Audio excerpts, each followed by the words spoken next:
Hey, welcome to a weekend installment of Sip with Sam. It's Friday night. I just got back from the airport. And of course, we've had a dramatic week voting on the budget resolution, which did pass today in the Senate.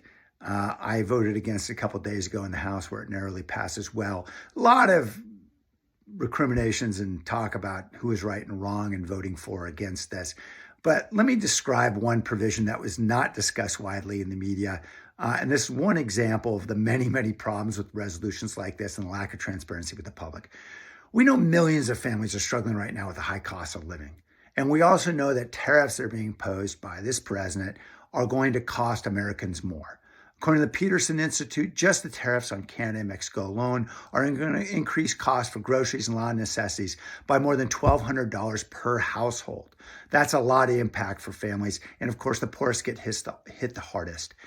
Now, that impact is going to be even greater as we enter into this era of retaliatory tariffs that we're now seeing with many European countries and so forth, hitting us with even higher tariffs and retaliation.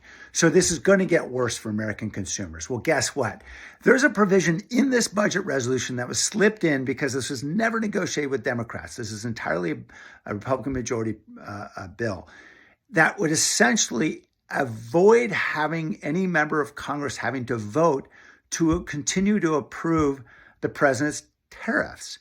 Now, ordinarily, Congress has the authority over tariffs and duties. That's in Article 1, Section 8 of the Constitution.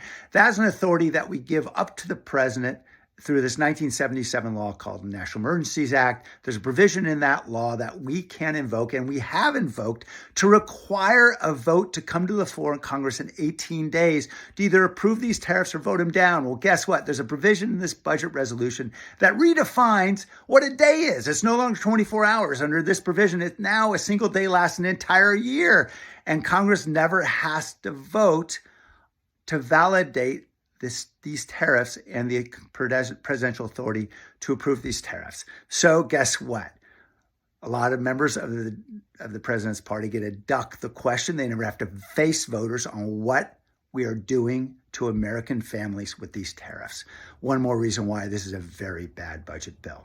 We'll come back to you with more discussion about budget, because this ain't over. This is a 6-month continuing resolution. It'll be back on us very soon. We'll be talking more in just a few more days. Thanks for joining us.